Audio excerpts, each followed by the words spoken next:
this is a mind game. Many people, once they play a sport, they know how to play that sport. They know what they're supposed to do. They know what the rules are and everything else.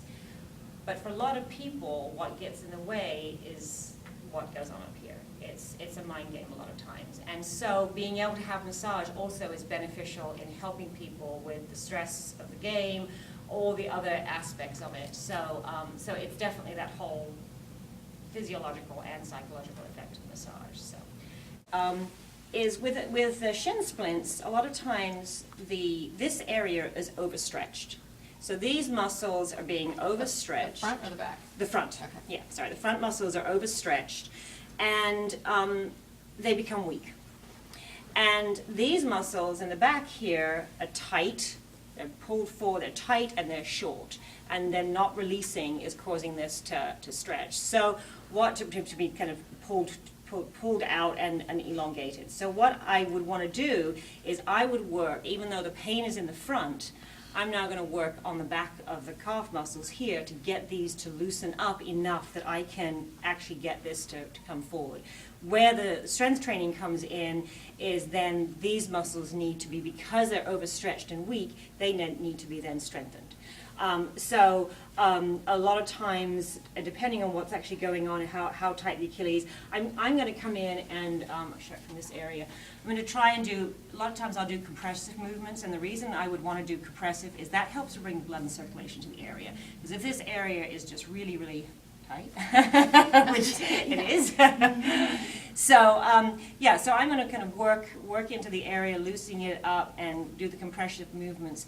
I will also do specific, like, you know, that can feel some areas That's where, what really where there are some knots in here. I actually, spending time here, I would actually put pressure on here and holding it for a time to help relieve that tight knot in there.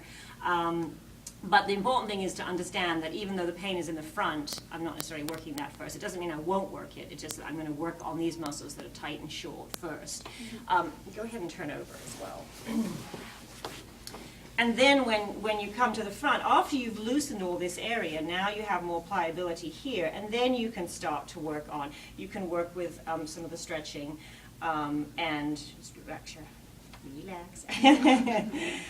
So then you can work the stretching, and then you can go up along the middle bone here, the tibia bone, and work on that tibialis anterior, which is a lot of times the muscle that's involved with the shin splints. But it's really, the important thing is that right now I'm just talking specifically about that, but there's a lot of times it's not just coming from this one area. There's maybe something going on with the hip, and it goes all the way down and up. So, but working into here as well can really help and loosen that up. And the problem will start again if you're now not doing something to strengthen the weak muscles.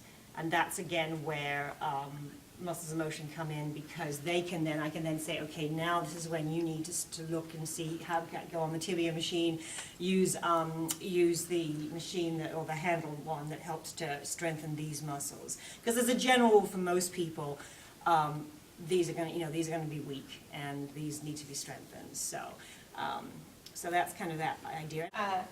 So we all have the best intentions when it comes to training for sports. It consists of 3 parts. So there's exercise, fitness, and recreation. So my intention right now is not to disconnect the 3, but to designate clear roles that each of them should play into sports training. So firstly, exercise.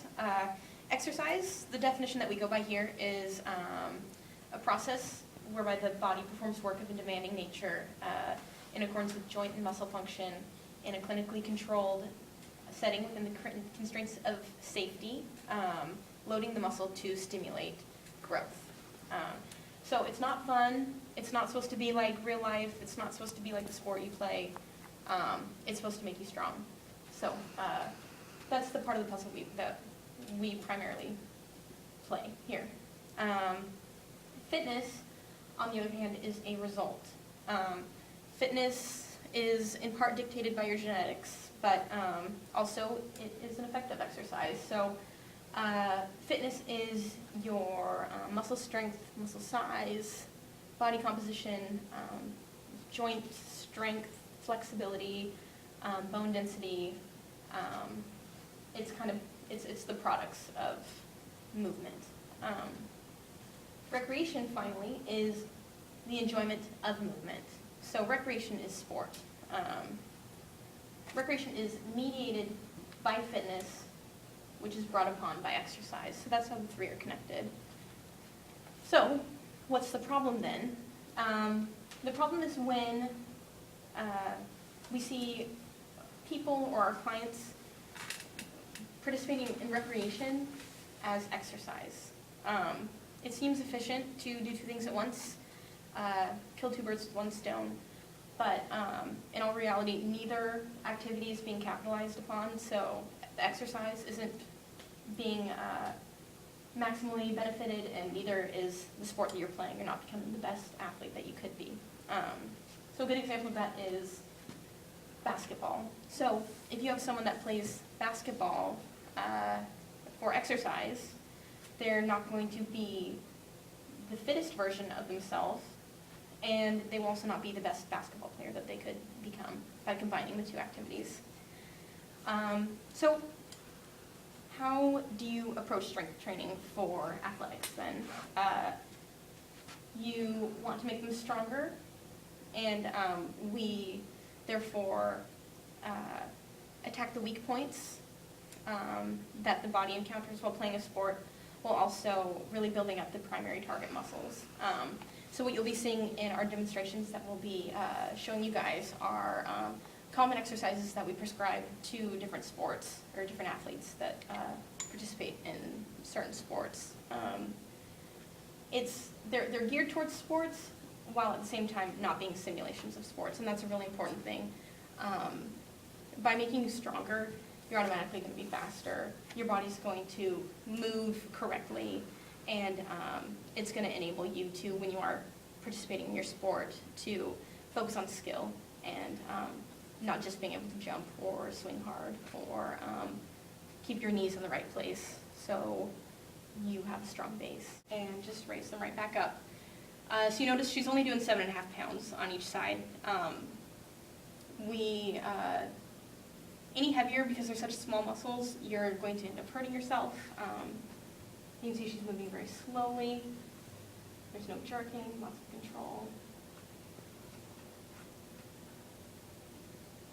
Want to keep his hips strong and stable so that he can run properly. It doesn't change his stride, so that he takes the force off of it. If the stride is bad, if the stride is sloppy, he's going to put a lot of force on his joints below his hips. He's going to put a lot of force on his knees, his ankles, his feet.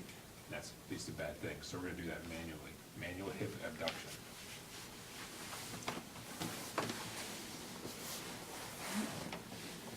All right, so he's going to press into my leg. He's basically just going to raise his leg up against my resistance. Manual hamstrings. The hamstrings are important for the stopping portion of running.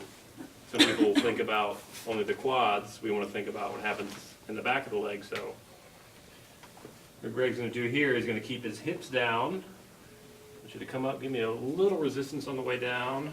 Breathe. So we're working the backs of the legs. And the manual ones are great too because we can adjust the intensity level based on the client's ability through a certain range of motion.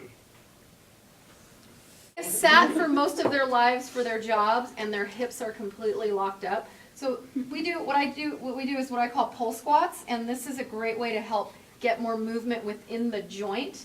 So Lauren's going to demonstrate that. So her toes are going to be slightly pushed out so she can open up her hips, and this helps them open up their joints.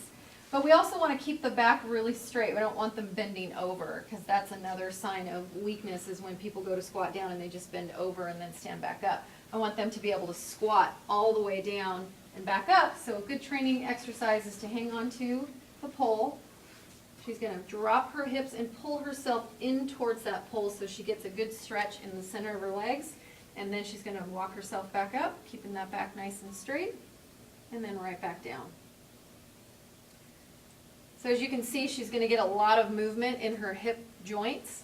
She's going to get more blood flow in there. She's going to get more nutrients in there. It's going to keep the hip joint lubricated. Whereas when they've been sitting all day long, everything is locked up. They're usually really rounded through there, and then stand up and there's just nothing moving